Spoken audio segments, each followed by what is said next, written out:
ओम तत्सत। ओम श्री परमात्मने नमः। ओम श्री गुरुवे नमः। लीला का भूतल में प्रवेश और उसके द्वारा अपने पूर्व जन्म के स्वजनों के दर्शन। ज्येष्ठ शर्मा को माता के रूप में लीला का दर्शन न होने का कारण।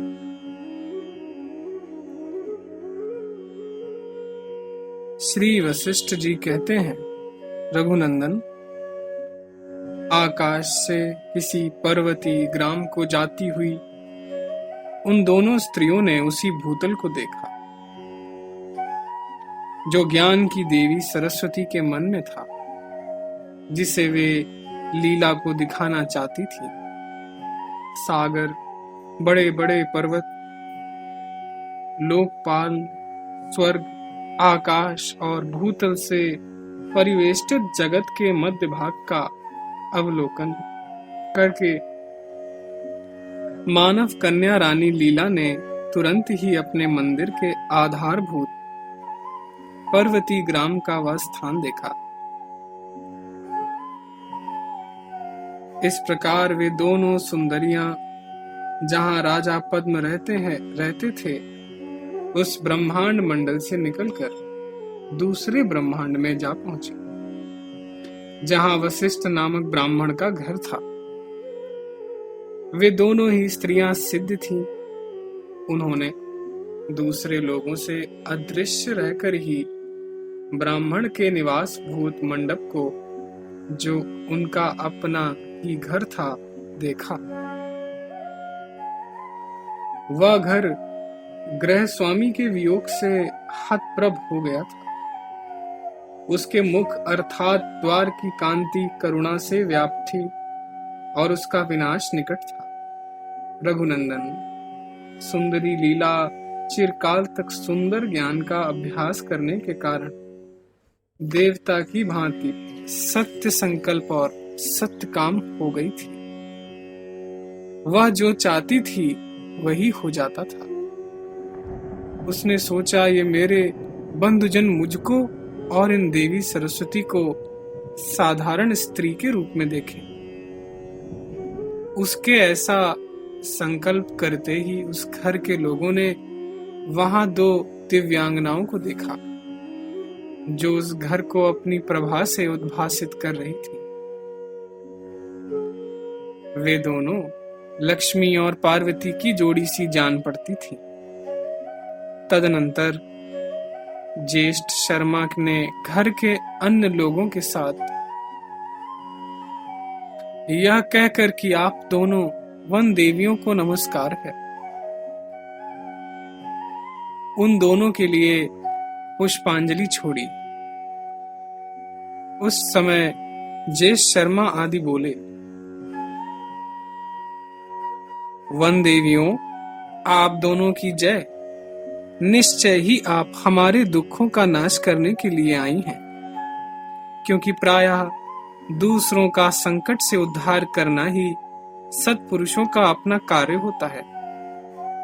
ज्येष्ठ शर्मा आदि के ऐसा कहने के पश्चात वे दोनों देवियां बड़े आदर से बोली, तुम सब लोग अपना वह दुख बताओ जिससे यह सारा जन समुदाय दुखी दिखाई देता है।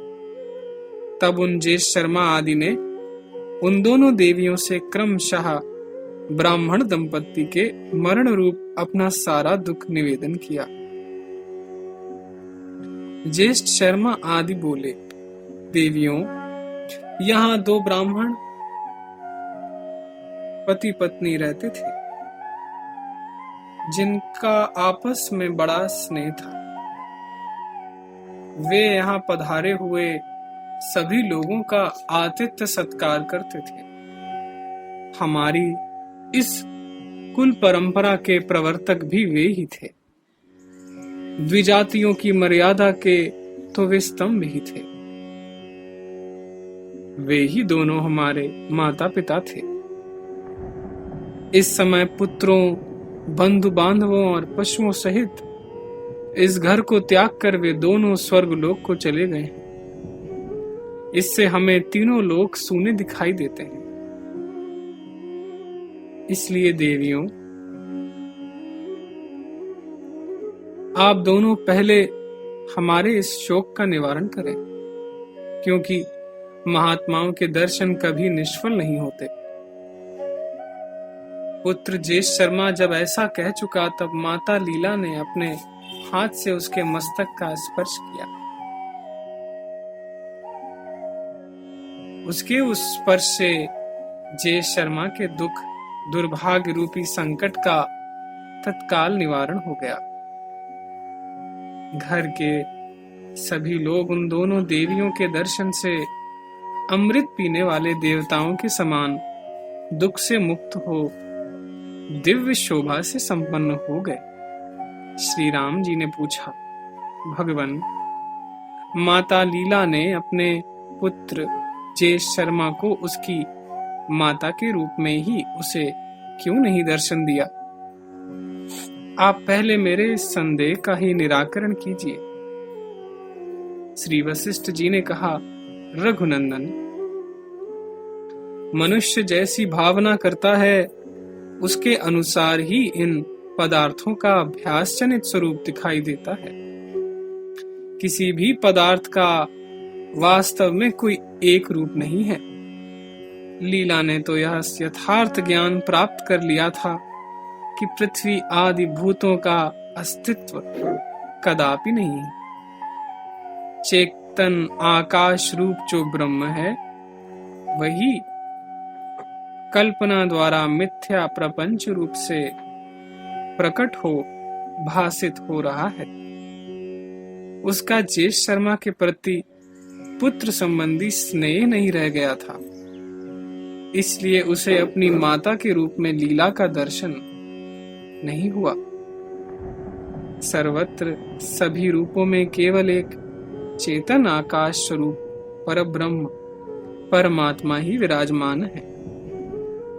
जिसे ऐसा बोध प्राप्त हो गया है, उस मुनि के लिए कौन, किस प्रकार, कब और किस निमित्त से पुत्र, मित्र एवं कलत्र हो सकते हैं?